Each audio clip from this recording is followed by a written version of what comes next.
As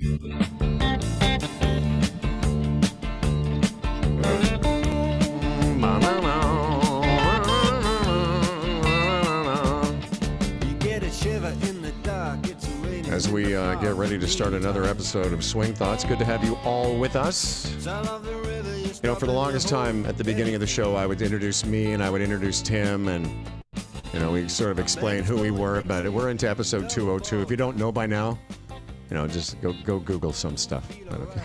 Is that lazy or what? Yeah, welcome to the show. Google us. You know who we are. Google it. Welcome to Swing Thoughts. What a pleasure to be sponsored by TaylorMade Golf. Wow. They're getting a lot of talk, these stealth drivers. And we've talked a lot this spring and now early summer. One of the things that's happened to both of us, you and I have had people approach, strangers, loved ones. Hey, is that the new carbon wood, they say? Yes, we answer in the affirmative. Can I touch it? That's right. I actually offer it, hey, you know, just go sanitize your hands. The stealth driver, over the last 40 years, you've inspired all of the people at TaylorMade to make a lot of great drivers, but materials eventually reach their limit. And now, just like persimmon went to steel, then titanium, now it's all about the carbon wood. Learn more about stealth or schedule the fitting. That's the way we would say. Check out TaylorMadeGolf.ca. And of course, our clothing supplied by JW Apparel Inc.com. Go check out their website. See all the finery that you can be festooned in. I'm not even sure if any of those words make sense. They do. And I'm wearing a lovely fairway and green shirt. My wife told me it's blue. So. Well, I'm going to tell you right now, you cut a handsome image in that fine golf attire. So nicely. I'll be very quick that I was wearing a shirt provided to our University of Guelph golf team by a competitor. We'll not name them. But I tell you, all day I was kind of doing that thing where you kind of pull on the front of it and I forgot, yeah, fairway and green. This stuff fits amazing. Yeah, makes a big difference. It does.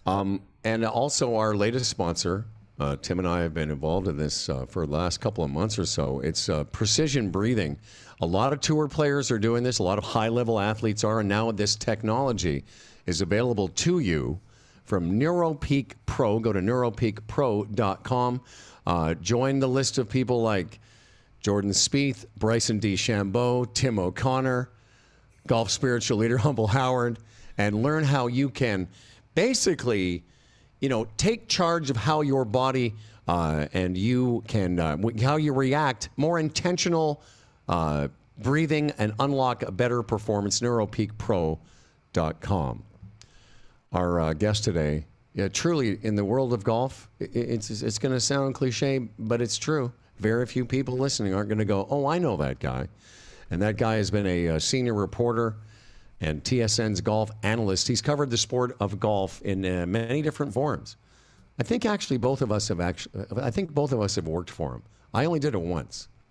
I wrote an article for Score Golf years ago, I think. So he's paid me to write once, but probably paid you dozens of articles. Of course, I'm talking about golf. Golf's illustrious side, the Herbert Warren Wind of Canada. That's what I was going to go with. By way of introduction, it's Bob Weeks, everybody. Hello, Bob. Hello there. Glad to be on here. Yeah, what a day. What a great day to have you. Just for everyone's perspective, we're recording this a day or two early on the 21st of June, first day of summer, hot on the heels of a great U.S. Open. Why don't we start there, Bob? What were your thoughts? Were you actually on site? I was down there. That was actually the site. The Country Club in Brooklyn was the site of my very first major back in 1988, the U.S. Open. Lauren Rubenstein and another golf writer by the name of Jim Fichette took me under their wing. I slept on the floor in their hotel room because I didn't have a room, but I wanted to go. And so it kind of brought back memories. The only thing I can remember really from that one was that the press room was in the curling club. They had a curling club at this schwanky place, a 3-sheeter. That couldn't hold the media this time around. But I thought, to get back to your original question, I thought it was very well done. I thought, the USGA is finally starting to get it right in course setup. I thought the course was magnificent. There was a couple of quirky tee shots, blind tee shots. I was talking to Rory a little bit at one point, and he was sort of saying, once you get used to it, it's okay, but it's still a little bit hard to figure out what's down there and trust it. But I like the golf course, and I'm hoping they'll go back there at some point, although it seems like they have their open sort of scheduled between now and like 2050 or something. So I'm not sure if they can slot one in there, but good championship, thrilling championship. And a lot of action, right on the heels of a great RBC Canadian Open, 2 back-to-back home runs, I think, for the PGA Tour, even though the USGA is actually the one that runs the second one. Yeah, a lot of people said it was a U.S. Open that was needed. You had the drama of 3 of the best young players in golf, and of course that's all against the backdrop of LIV Golf and all that was going there. Bob, what did you think about it in that context? Yeah, I thought the statement that was made at the RBC Canadian Open going head to head with the first LIV event was really impactful. And I think it brought back, I know we're going to talk a little bit of LIV, but in a bit, but I thought what it did was really showcase how you can have big names in golf, but you need to have something where people care about the tournament. And, I don't think anybody really spent much time watching Charles Schwartzel win his money. I think a lot of people were into the drama of Justin Thomas and Tony Finau and Rory McIlroy. And the same thing again a week later at the US Open, even though the LIV guys were there and playing, I just thought that, again, nobody was talking about it once the balls were in the air. They were Monday, Tuesday, Wednesday, but by Thursday and Friday, we were talking about the golf. And I think, again, that kind of brings it back. And it's really what golf should be about, and what golf, I think, in the last 2 weeks is about. No, I totally agree. And again, we're going to get to the idea of LIV Golf. There was a big announcement. Again, we're recording this on the 21st of June. There was a couple of big stories in golf that just kind of broke this morning. And but I want to talk a little bit about the competition. You mentioned 1988. That was Curtis Strange, I believe, beat Nick Faldo, who we're going to talk about in a second, in a playoff for the first of his 2 in a row. And at that time, Curtis Strange was one of my favorite golfers. And I remember in those days that the U.S. Open was always the tournament where it was about survival. And it was more about, can you get through those 4 days of, a tough examination of your ability. What I really liked about this one is it harkened back to that kind of tournament where 6 under is a great score. Like the fact that I don't know the number. I know Adam Hadwin was finished in the top 5 or 7, but not everyone finished under par. Yeah, it's great when you have a week where what's his face won that tournament 34 under par at the beginning of the year. That's cute. But when you watch these guys, I'm going to finish by saying, in a weird way, it's almost more relatable for the average player, because you get to see high level players like we used to struggle to make pars. Very much so. And I think that was the beauty of the setup, was there were low rounds out there. There were possibilities out there, but you had to be very sharp, and you had to earn it. If you look at Colin Morikawa, was on the leaderboard through the first 2 rounds and then shot 77 and came back the next day with a 66. So it doesn't take much to kind of have things go off the rails. And I think what the USGA has found is a sense that we can have it both ways. We can have it so you are really making it difficult without going overboard and being silly, like we saw at Shinnecock, or a couple times at Shinnecock actually. Or you can have it this way, where the winning score is just barely under par. And for me, this is a little bit of a testament of what we're seeing now in terms of leadership for the United States Golf Association. Jason Gore, who was a player, was brought into the USGA to be a player liaison.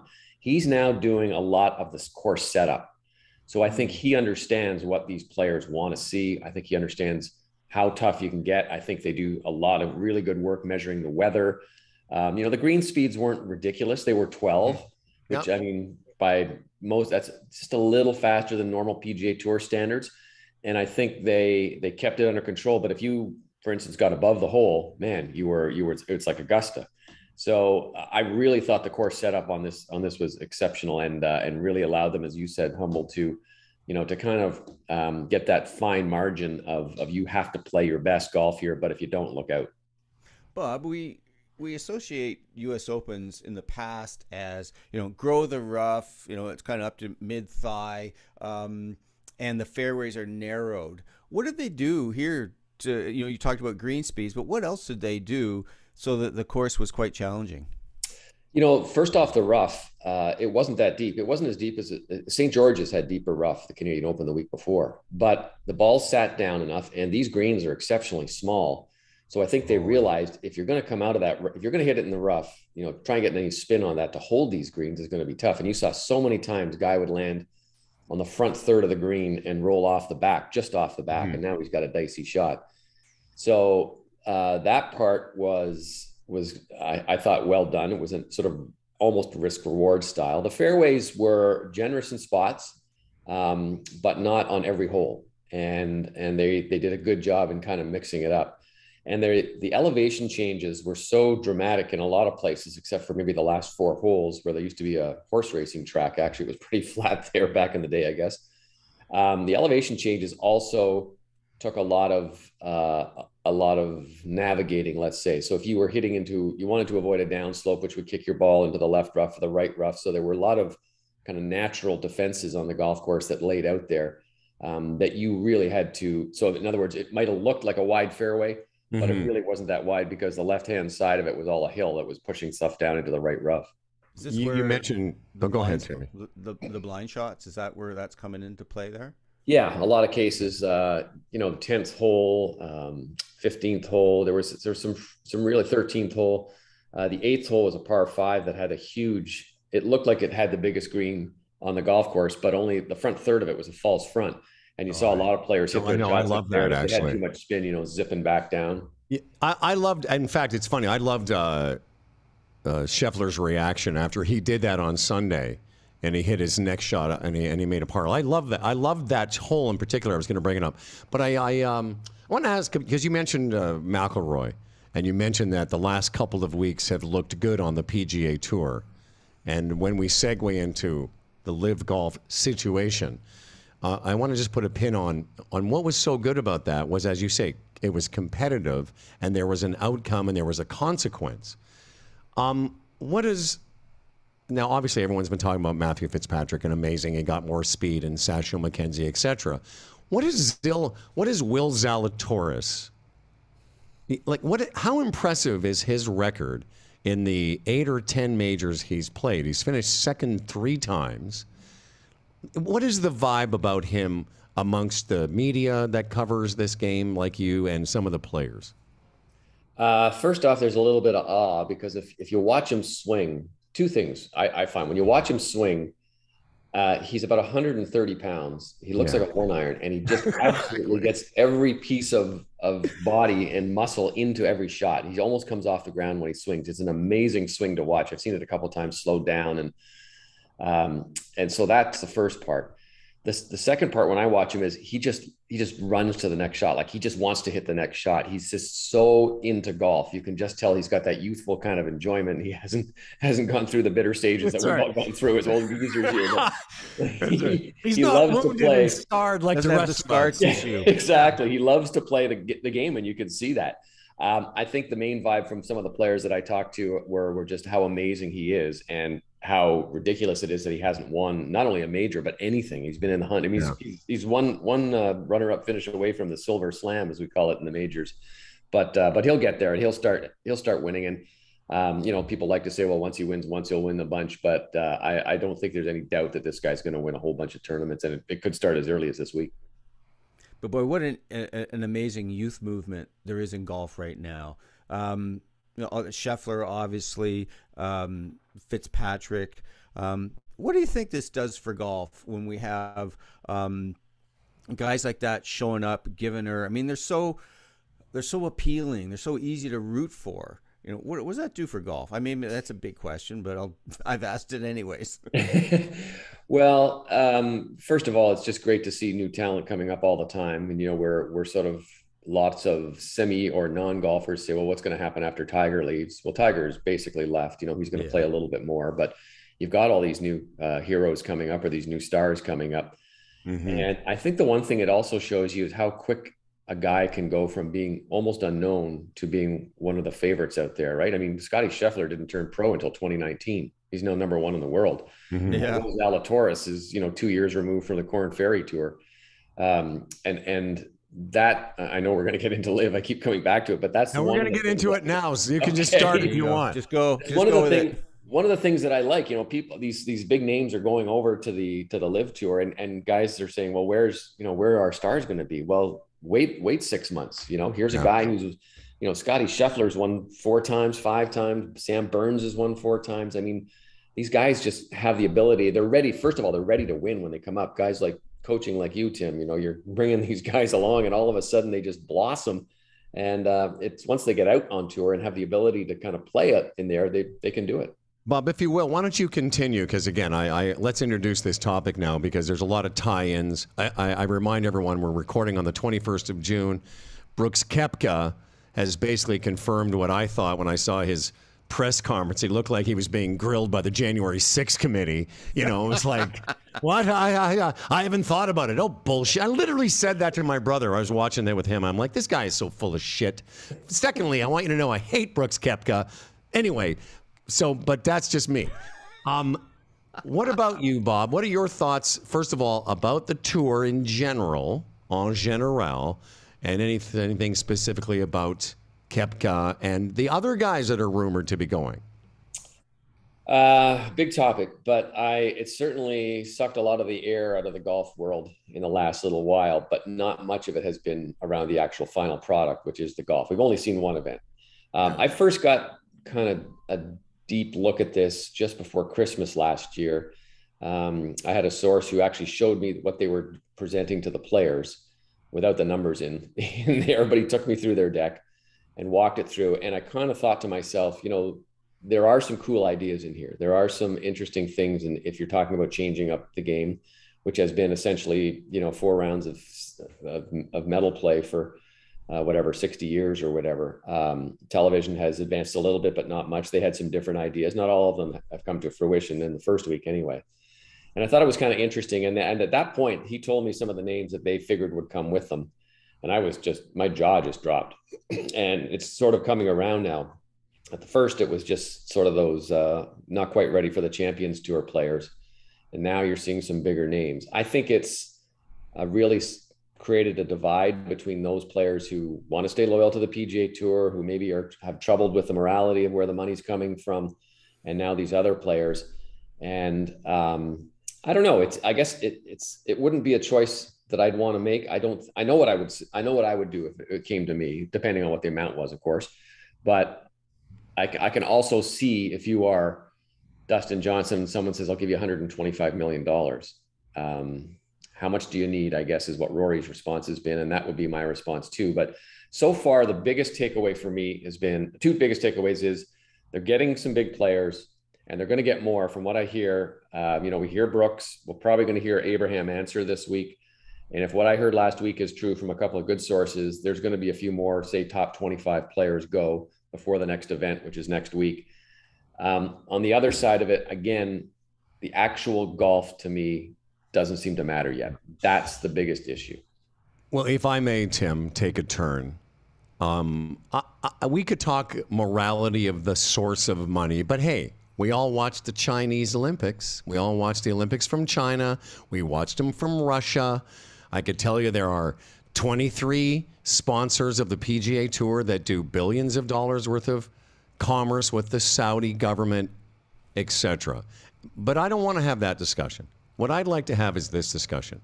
To me, and I watched all 3 rounds, a little bit of all 3 rounds of the LIV competition. I don't think it's apples to apples. What makes golf compelling, at least for me and maybe you two, is the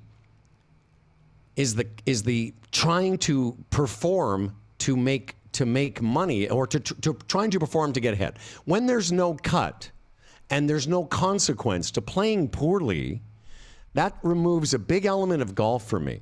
So what I think will happen, and I would actually, I'll predict this. I don't think they're going to continue with a 54-hole no-cut events.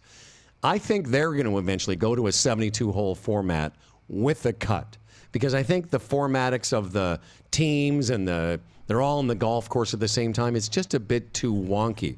Part of the problem is, if you and Tim are starting on an easy par 5 and I'm finishing on the toughest hole in the golf course, we're not playing the same. Yeah, their whole thing is, well, we're all playing at the same time. Yeah, but we're not all playing the holes in the same order so that you guys get to finish on a short downwind par 5. I get to finish on the hardest hole in the golf course. So I think there's some tweaking that's going to happen formatically. And to me, it's not the same. Right now, it's not the same competitively. What are your thoughts? I agree 100%. I think, if you go back, let's go back to the U.S. Open in 2006 when Phil was coming down the last hole. And, there's nerves on the last hole. There's nerves. You've seen your partner playing. Or even this past week, you've got Zalatoris and Fitzpatrick coming down the last hole. All of a sudden, Fitzpatrick hits it in the bunker. Now, imagine if Zalatoris is playing in a different group on a different hole. Think about it. If Zalatoris is playing the 5th hole, a drivable par 4, Fitzpatrick's in the bunker on 18. They're not playing the same hole. The drama is gone out of there. Exactly, now, I know what they've tried to do is say, okay, we're going to stack the leading groups in the last 3, so they'll all kind of finish, but they're still not going to finish on the same hole. Right. So there's that part to it. And again, I think you're right. I just don't. The one thing that I think a lot of people may not realize, and I'm pretty sure about this, I will hedge it by saying I have been told this, but the money that these guys have been paid up front goes against their winnings. So they don't actually win any more money until they get past that. So in other words, Dustin Johnson has to win 125 million plus 1 cent before he starts winning prize money. So it's almost like appearance fees. So again, as you were saying, Howard, what's the drive to try and win? Like, I want to win money. I want to win that $4 million. But I just don't know if they've created the incentive that way, that if they've built that into the product they're offering. The whole thing that leaves me cold is the absence of this internal drive to succeed, mastery. You're competing against history, all of that. I have a sense that it's kind of like the goose that killed the golden egg, or how that goes. Is you can have all this money, but is that the driver in life? Yeah, you set your family up for life and for generations, actually. But how does that draw out what's really amazing in human beings and how they rise to occasions and deal with things? But I'll play the devil's advocate because we sort of discussed this on the Humble and Fred show a little bit, and I've been having these discussions. But I play, hockey players are given big contracts, so are baseball players and basketball players, and yet they play for the glory of the championships. Like again, let's take politics out of it, because we all have hedged our bets that way. And of course, the Americans have a lot that they could, not be proud of.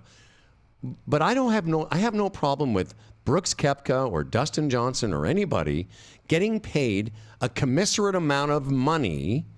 Should they be that athlete in any other sport, $125 million to Dustin Johnson would be nothing if he was that guy in baseball. And I have no problem with the amount of money. My problem is our sport isn't like other sports. I was having this discussion on the weekend. I said, if Rory McIlroy shoots 80 in the first round of the Portrush Open and comes back the next day and tries his guts out to make the cut, that Friday afternoon is compelling. That's what we love about it, that Justin Thomas, the week after the PGA Championship, tried to make the cut and missed it. But I watched that hour, and that's now absent on that tour, Tim. And that's very close to exactly what my point is. Exactly. Is that if it's all just about, I've got this giant pot of money, I'm set. I don't care how much frickin' money you got. Really, that's not a driver it's not compelling entertainment, and it's not compelling and competitor, and just for people, just in terms of but we're not disagreeing. But what I said was, I understand them taking the money. That makes total sense to me, and I don't think any of us. But I still don't think that you could when you're playing at the highest level in Major League Baseball, NBA, hockey, the money doesn't mean a damn thing. The money doesn't mean a damn thing to Steven Stamkos right now. He's playing for pride. He's playing for his team. Okay. playing for history. But that, I mean, you can say that, but he was also given a big contract. Bob Weeks. Well, here's an indication. What I was saying before. Hudson Swafford is not a guy who got a big contract, relatively speaking, over there. I think he got $6 million for 2 years, and he said that if he finishes last in every one of the events he plays in those 2 years, he'll still walk away with $9 million. That's a pretty good payday for 2 years for a guy who, probably had $2 million a year for the last two, plus a lot more expenses, plus a lot more work for it. He probably played 22 events on the PGA Tour as opposed to the 8 or 12, whatever they're going to do over the next couple of years on the LIV Tour. So there's some financial sense for these guys to do that. And especially for those, over the 45-year-old over the hill gang. Yeah, I can see for them for no problem at all. But if you're Taylor Gooch, that's the kind of guy that I sit here and go. I say the exact same thing. I understood Ian Poulter and Lee Westwood. They never won a major, and they don't care. They know they're not going to. I use that example too, Bob. A guy like Taylor Gooch, and there's some rumors that the names I heard were Colin Morikawa. Adam Answer. No. Shoffley, I heard, is a rumor. Wow. Those ones surprise me. But that being said, the competition isn't apples to apples. My question to you, Bob, and maybe we can start to wrap up by saying, what happens after 4 years of Dustin Johnson's contract, 2 years of Hudson Swafford? What happens when these guys finish this run, and let's say the Saudis don't re-sign them? Now, I imagine Dustin Johnson has the kind of contract like, I don't care what you guys do in 4 years, you're still going to be paying me after somehow. But, Bob, what happens to these players that aren't the superstars when their LIV contracts end? Do they come back to the PGA Tour? I don't think the PGA Tour wants them back, and so now now the the wild card right now, which I won't go into too deep, but is the European Tour, the DP World Tour, because there's talk that the Saudis may just buy that whole tour outright. And I know it's not in the most financially great straits. But, other than that, your options are either retire and count your money, or you go and play on the Asian tour. And if you're living in Kansas, do you want to spend your year traveling through Vietnam and Thailand and all those places? I don't think so. But it's also interesting, too, is that some of the guys who've gone over, I think the PGA Tour is saying, good riddance. We're glad to be rid of you, Bryson. You're a pain in the ass. I agree, Timmy. Patrick Reed and his family, I mean, it was really interesting how after they gone, Golf Digest did this takeout and they just detailed all the nonsense that Bryson had done and how the Reed's family had put. Not his mom and dad, obviously, but and the same with Brooks. I think a lot of people say, "Yeah, Brooks never liked you, anyways." Yeah, so if I never see Brooks Koepka hit another golf ball, I'm fine with it. And I'm not. And you can go back and listen to the show. I've never liked the guy. Part of the reason is he's never been as cool as he thinks he is, and just generally being in the media. I know you guys might relate to this. When guys are like that with the media, and I've been in some of these rooms, not as many as you two, but I just don't understand. You guys are just trying to do your job. Answer the question, Brooks. You're not that interesting. Number one. And when I watched his press conference last week, the first thing I said is that guy is lying, and he's going to that because he just looked. You saw it, Bob. He looked so uncomfortable. I was there, and I've had good conversations with Brooks over the years, and I've had some. Mostly, it's when you're in a big room of guys that he likes to put up that kind of macho style. But listen, this tour is one tournament deep. I'll give it some line to let it out and run a little bit and see where they go. But I think you're right in saying that there's a lot of guys here that I don't know how much they'll be missed. Although Phil got a great reaction at the U.S. Open. Dustin got a great reaction at the U.S. Open. The only thing about Phil I will say is that people started after the beer kicked in. A lot of people were yelling out, betting lines for him and said, "Hey, Phil, take Orford 6.5 rebounds. Take the over." Oh, that's funny. Hey, maybe we could use this as the segue into Faldo. Yes, because it was so interesting, the transformation of Faldo from player to broadcaster, because I remember being at the 89 Masters when Faldo beat Hoke in that playoff. He was just such a dick in the press room. His answers were so terse. I'm not sure which presser it was after he won. He said to the media, "I'd like to thank you from the heart of my bottom." And Mr. Classy Nick Faldo, but I guess it's in the news now that he's going to retire. This was news to me as we were coming on. You guys shared this. What do you know, Bob? Well, he's issued a statement, so it's true. He's going to step down from the tower, and he's going to concentrate on his other businesses. He's got some course design. He's 65. He says he's traveled a lot, stayed in too many hotel rooms, eaten too many restaurant meals. I don't know if he's going anywhere else or not. We'll see. He's got a lot of businesses. He's another guy where I've had great interactions with him one-on-one. I was out for dinner with him one time when he was designing The Rock, whatever. Remember that course up, up there? And it was hilarious. We had a great time.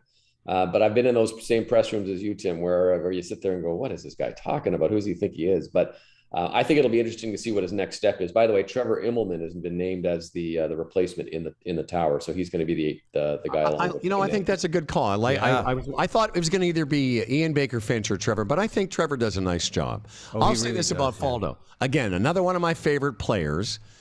Obviously, never been around him as much as you two, but I did host one of the Skins games where he was involved, and I got to tell you, he couldn't have been nicer to me.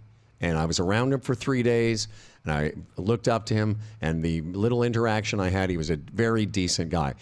In Golf Digest Online, they're saying, Faldo announces he's retiring from, and then in quotations, full-time broadcasting, which leaves the door open for him to do some part-time broadcasting for the Saudis. So we'll see. Ooh, I was thinking like we'll see him at Augusta for a while. But you know what? I always thought the Faldo was a a few times I got to interact with him semi-privately, if you will. Good guy, but the transformation, I thought that right now he is by far the greatest analyst in golf. I mean, he knows his stuff. He doesn't get overbearing with stats and stuff, but he's just damn funny. I just find that he's really entertaining. And whereas I find Zinger is just overbearing with always the stuff about the pressure and whatnot. This is a great example of we both don't have to agree, because I think the complete opposite. I think Faldo is a super cheese ball. I don't know. But Bob, as a broadcaster, what do you think of Faldo? I think they both have their styles, and I think there's nothing that's more polarizing than if you ask people what their opinion about golf broadcasters are. The only guy that everyone seems to love, and maybe not so much anymore, is Faraday. That's all my take. I actually also think most people agree universally that Jim Nantz might be the best sports broadcaster host. I mean, he is unbelievably deft at handling the business of broadcasting, as are you, Weeksy. Thank you, sir. If you want to find out what's going on, follow Bob Weeks, as I do, on Twitter. And, of course, you can go to TSN anytime. Bob does a lot of writing at tsn.ca. Bob Weeks, thanks, my friend. We appreciate it. Thanks, pal. Thank you. Good fun. Take care, guys. You're good fun. Cheers. There's Bob Weeks. He's going to let himself out of the Zoom room. I didn't mean to step. No, I totally disagree with you. I think Faldo is a great analyst in terms of the game, but I think he is not. Again, to me, that's why everyone's different. Everyone has different tastes in music and comedy, but to me, Faldo just tries a little bit too hard sometimes. I love his take on the game. What's that, sir? I grant you that. Can you not? Okay, I grant you that. I know I heard you. I'm just saying I can't. Maybe you're not hearing because you don't have your little buds in today. I just noticed that. What are you hearing? What do you got? Little speakers there? I got my little speaker, my MacBook Pro. Anyway, I was always a huge fan of Faldo as a golfer, and I will be sad to see him go, because I do think he's a great analyst.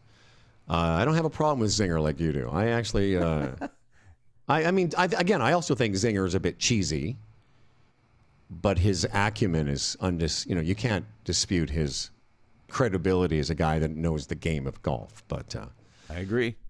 But nobody's I mean, what's his face that works on NBC is very good too. I like him. What's his face? The main. Sorry, I'm old man. Dan Hicks. Yeah, I like him. I like Dan Hicks. Good. Yeah, he's very good. Yeah, I like the guy who I really really enjoy is oh my God.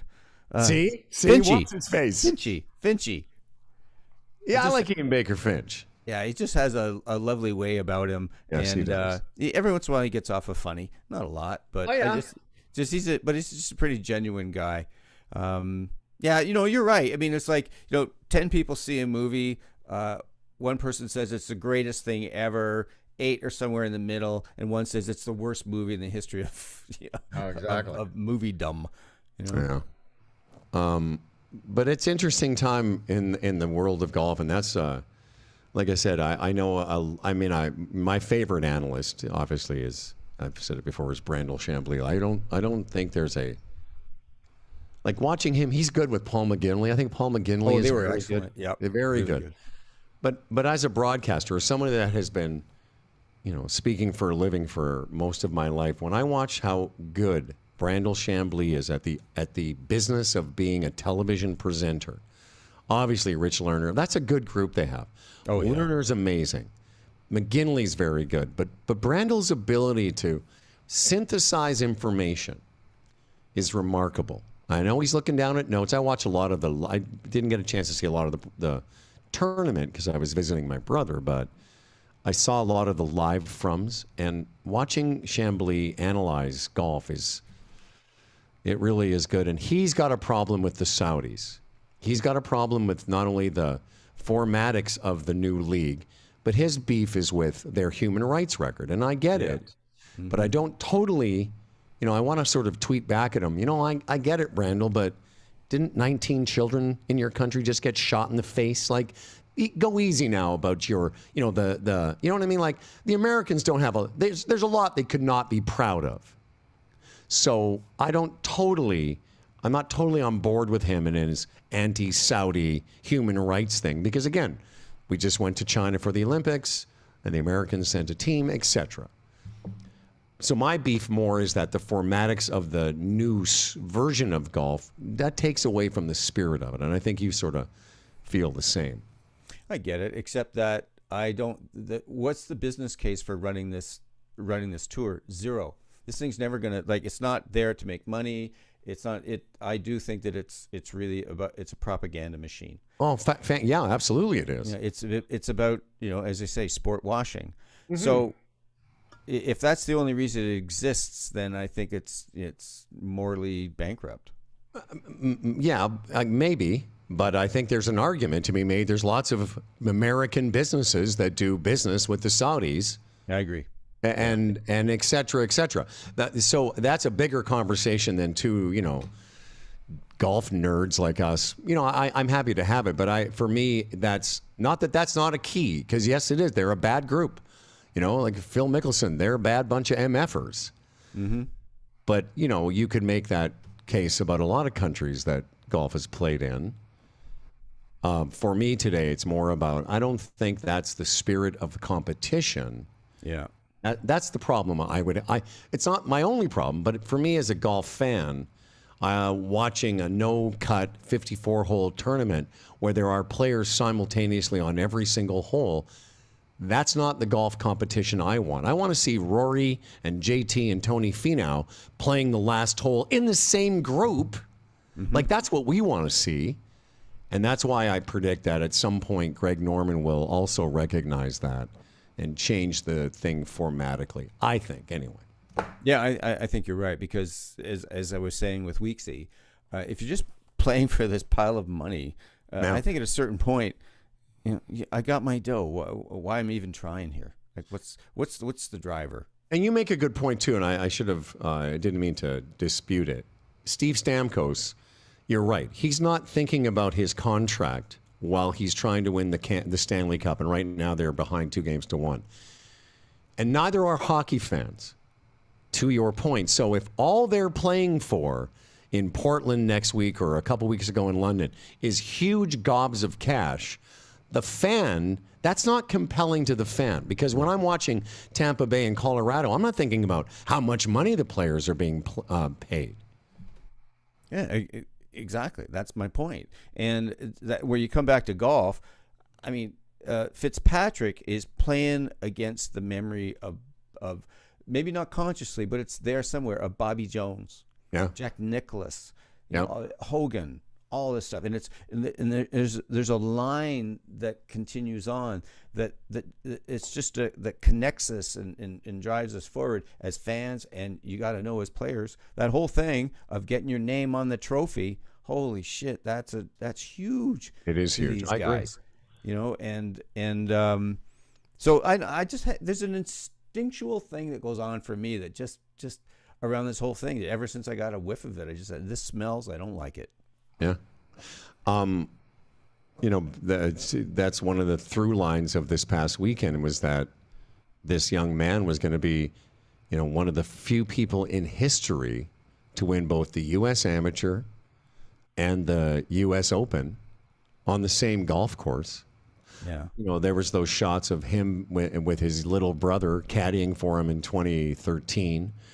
The U.S. Amateur also, Zalatoris played in that. I think Schauffele did. I mean, and there's, or Scheffler did, one of the two.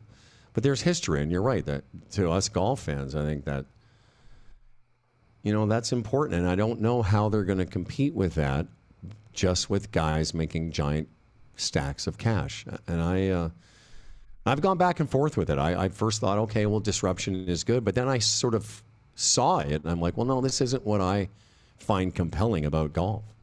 And just think of this, just the thing that I watched his brother and his mother watching, Yeah. and they're going ape shit as he made that birdie putt on 16 or something. Like, oh my gosh. And then after he wins, yeah, I'm crying like a baby. Yeah. You know, the family's there. Like, you can't manufacture that. And that's such a part of it and that's what happens as fans. I don't care if you're watching The Hobbit or you're listening to a Joni Mitchell song or you're watching a major championship, your own experience, you're reflecting it in what you're seeing. And so, you know, why did I have tears? Why? Because, you know, there's connection to Dad there and everything. We're there in that hug and everything. It was just amazing. And there's just the LIV Tour, you ain't ever going to come anywhere near close to that. Yeah, I agree. And, you know, the novelty will be there. I'll watch some of it. It's going to be novel for a while, but when that wears off, just like I said to Bob, like what happens to Taylor Gooch when his 2 or 3 year contract is up?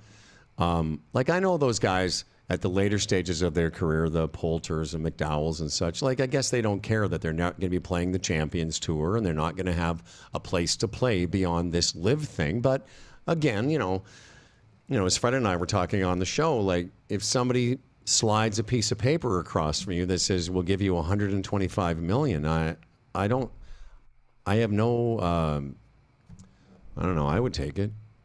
I've never been in that situation, but it would be hard to turn down. I completely get that. And I also get that I have zero comprehension what it would be like to earn that kind of money and live in a house with 20 rooms and to have, you know, a collection of 8 to 10 cars that includes Ferraris, Lambos, whatever. Now, I can't relate to that world. So, but I also know that for people who are connected to that world, I know an instructor who's coached a lot of these guys at the top level, and I don't want to. I feel like I'm throwing them all under the bus, and I don't mean it, but it's so easy for these guys to totally lose their perspective. I mean, you just see it over and over again. And I'm not sure if it's on Netflix or what, but I just read a review of this. There's a new documentary out about a soccer player who became a big star. He was with United, forget what other team he was at, and just it's all about the money, and he totally disconnects with playing for his team, and his skills start to fall off, and he's not even aware of it because it's all about the money. You know that's a good point too, and it reminds me of how many times in sports history we've seen players in other sports get the big contract, and their play falls off. Yeah. So, getting back to this tour, and Bob Weeks gave us that. I hadn't heard that their winnings go against what they've been paid. Yeah. Oh, he's a good reporter, eh? Yeah, and so that's an interesting wrinkle to this whole thing. Mm-hmm.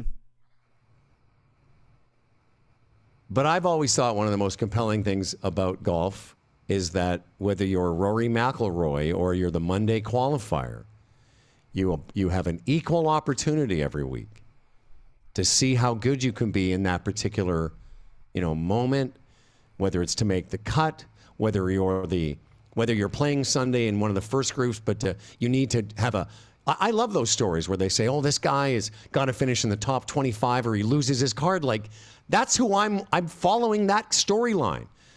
And as we've been saying, when you take away some of the consequence of golf, it does lose something, for me at least. Anyway, I want to move on to a couple quick subjects. One is Tim O'Connor and myself are playing our first team event. Mm-hmm. When this came up, I don't remember, it was months ago, you said, hey, there's this invitational at Saugeen, which I had to ask somebody today. I was like, where am I going on Wednesday again? Like, I'm not really 100% sure. I know it's west of us and north of us. Is the name of the town we're going to Saugeen, or is it the golf course? The golf course is called Saugeen, and it's near Saugeen. But there's actually a bit of a distance between them. And I'm not exactly sure what the town is called, but it's Saugeen Golf Club.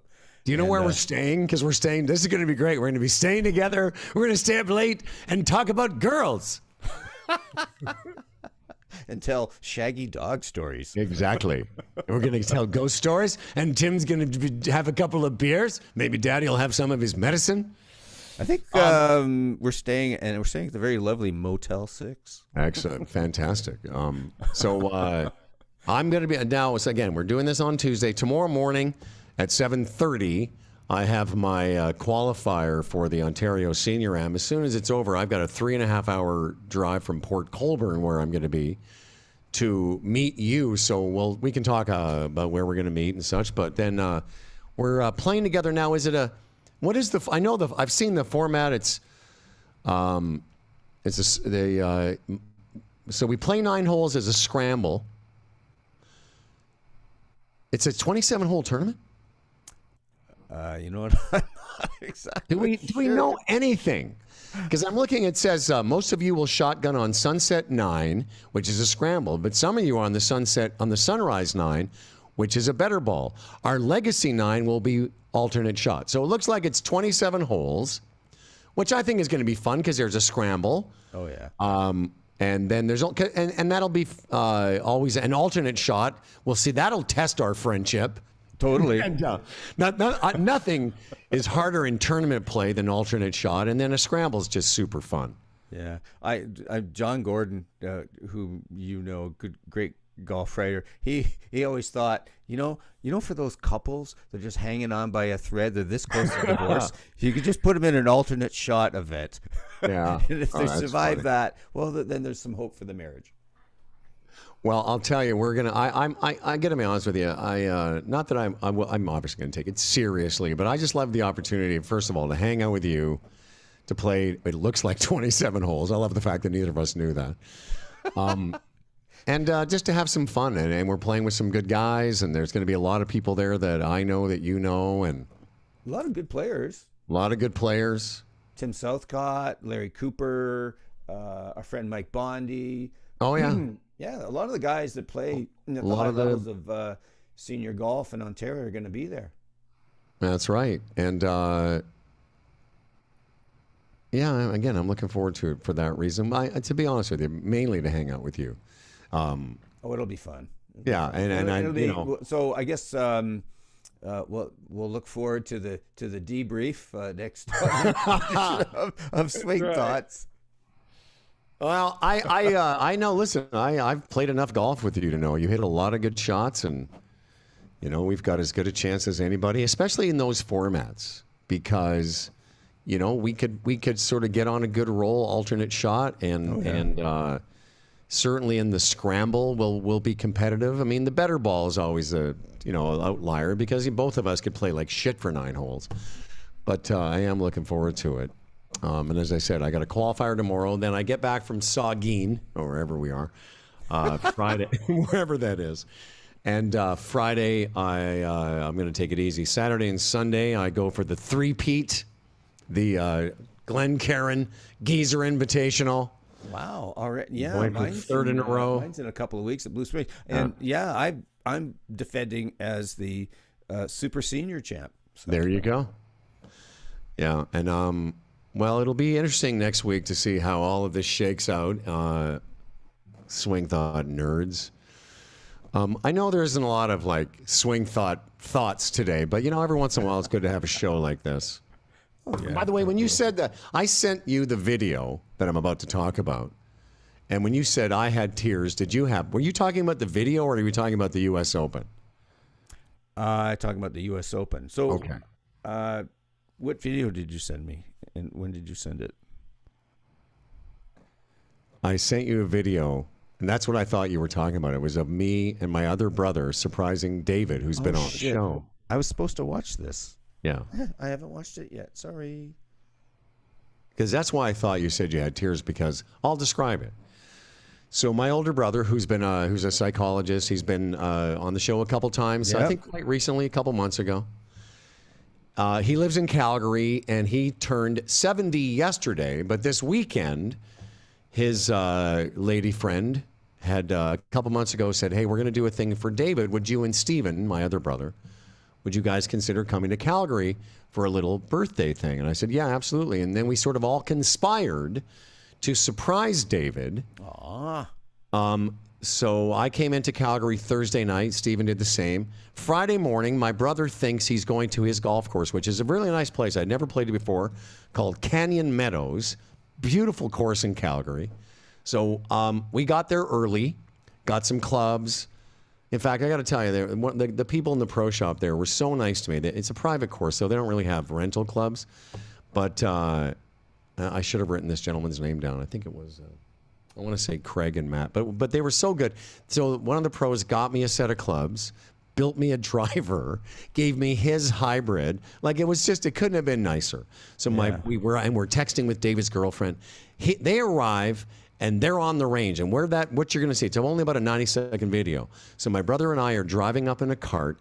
My older brother has just hit a shot and he's warming up. And he's got his back turned to us. We get out of the cart and I walk up quietly.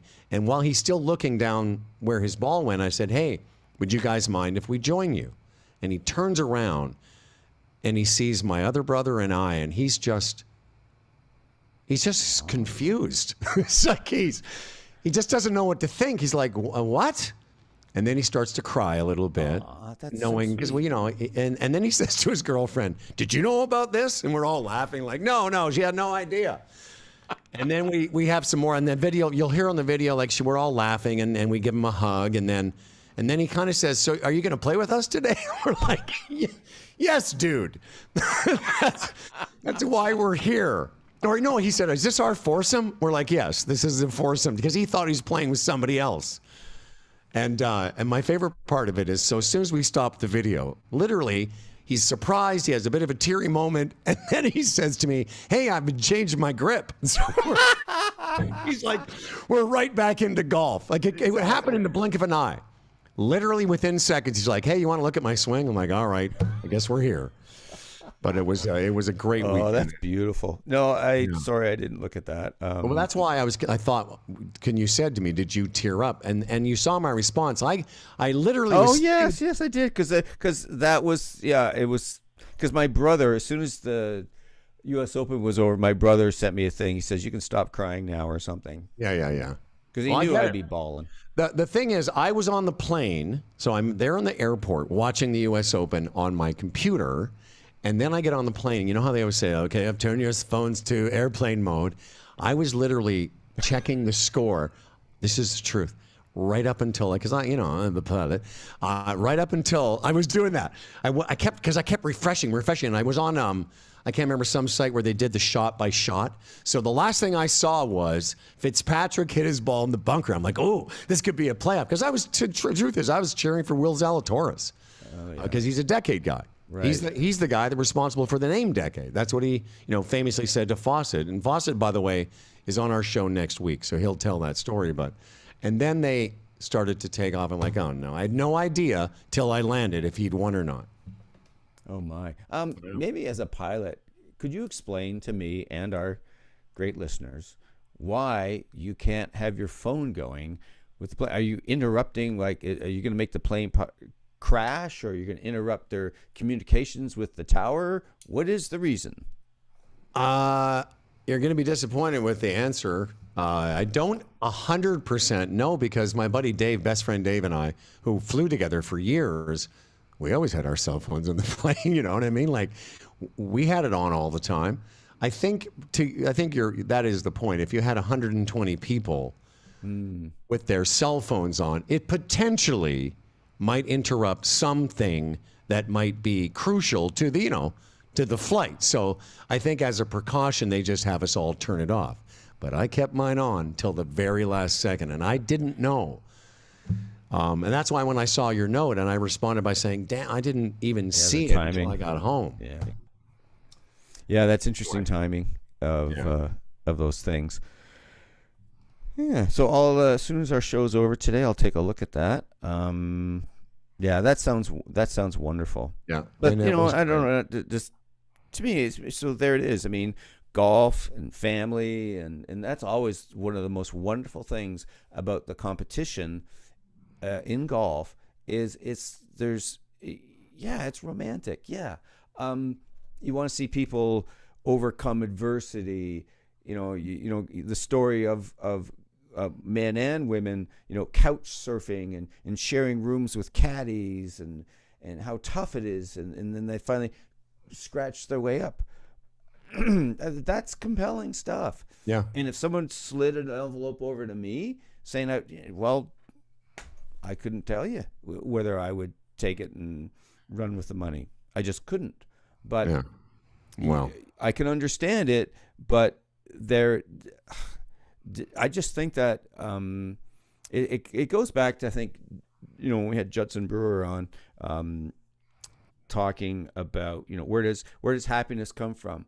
To me, inside job completely is. You can have all the money in the world, and you don't have. There's so many dead celebrities who have so much money. Anyways, I think what these guys have done, and again, I can tell you unequivocally, I would take the money. I just would. I'm not going to lie. But I don't know, having never had, like, Brooks Koepka's already worth probably 50 or 60 million. Dustin Johnson worth already over 100 million. Phil Mickelson's a whole other story. Like, some of the things I've been hearing. Oh, exactly. About the gambling debts of his. Yeah. He might have actually needed the money. But that aside, what you said, it takes some of the romanticism, some of the history and the legacy and the significance. Like, to me, winning the Canadian Open, there's a legacy attached to it that wouldn't be there for, say, the Portland Invitational. Not that there won't be some. Again, I'm a golf fan. I watch some of it. It's cool seeing guys hit great golf shots. But when you absent of a meaning, I think a lot is lost. Oh, absolutely. I just want to say, I was just finished by saying, I think what these guys have done is they've traded in their future legacies for this money. Again, I can't say I wouldn't do it either, but as a fan, to me, that's what they're doing. Yeah, and I don't know that they give a damn about legacy. Really. Well, maybe not now. Yeah, maybe they don't in the care. Future they will. But just, what really drives us through life. What a great story that Dick Zokel told on episode 200 about, being there. What was it, the 88 Canadian Open, and he's, on the first hole of the final round I think he was in the lead. And that's all about being the first Canadian to win the Canadian Open in 50, 60, 70 years, or at least since Pat Fletcher. Zero to do with the money. Absolutely zero. Yeah, there's but like anything else, when back to my thing a couple weeks ago, whenever we started talking about this, excuse me, disruption is never easy for people. That's what we're talking about. All of us have a paradigm that's about to be shifted or is in the middle of a shift. It's uncomfortable, makes people feel weird. And right away you have a reaction. You did a visceral reaction. This is no good. My reaction was different, but my reaction is now based on thinking about it for a few weeks, which is why and again, you know, we could get into their ranking points. I think what these guys don't realize, I mean, I guess maybe they're banking that either the European Tour becomes part of this. I guarantee you when they start to examine, like the official World Golf Ranking Board is not going to be handing out points to 54-hole no-cut tournaments, which is why I think that's going to change. But in the end, it's just never easy. Change is never easy. No, absolutely. And I do think that the PGA Tour, in many ways, can be quite boring. I mean, I seriously don't watch a lot of PGA Tour golf other than well, I say the majors, and none of those are PGA Tour events. But I'll watch snippets of Memorial and the Players and that kind of stuff. But the overwhelming majority of events, I don't watch. John Deere, whatever, you know, I don't watch it. Well, I'd like to say neither do I, but I watch all of it. But to get to I think my level of nerddom, now that I just realized, my level of nerddom might be a couple of rungs, you know, but I don't have it. You don't need might. It is. It's data. It's but I don't, data. I don't have it. I don't have anything else. But as Weeksy said, it's 4 rounds over and over again, medal play over and over and over again. So disruption is a good thing. It can be. Yeah, absolutely. It can be. All right. Well, there we are. That's episode 202. Tim O'Connor, o'connorgolf.ca. Go check him out. I'm, of course, golf spiritual leader, has a day job on the Humble and Fred show. Once again, thanks to JW Apparel Inc., Neuropeak Pro. I had a problem with my Intel belt. Got it all fixed up. I missed a couple days of training. I will say this, though, just quickly about the precision breathing. I don't know if it's coincidence or like my good play of late. I've just had round after round where I sort of felt a nice equanimity. I have felt like, yeah, I've hit some bad shots. They didn't really bug me too much. I've hit some good shots. They didn't elevate me too much. I think there's something to it. And I just, because I've had a few people ask me, like, is it real? I'm like, I don't know. I just feel like the more I do it, the more settled I seem to be while I'm playing. You know, I'm still a nut the rest of the time, but. Yeah, well, I find it, I have such a greater awareness of the role that my breathing plays in simmering me down, keeping me, you know, I might have, let's say, you know, I had a putt that I left, say, 2.5 feet short, and I'm waiting for the other guys to clean it up.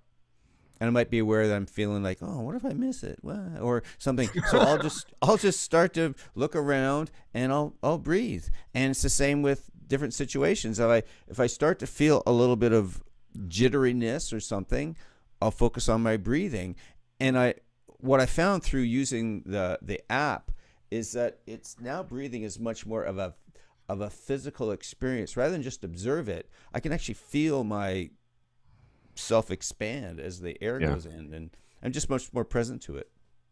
Also want to mention TaylorMade, of course, the TaylorMade TP5 and TP5X golf balls trusted by players like Dustin Johnson, McIlroy, Morikawa, Henderson, Humble, and Tim.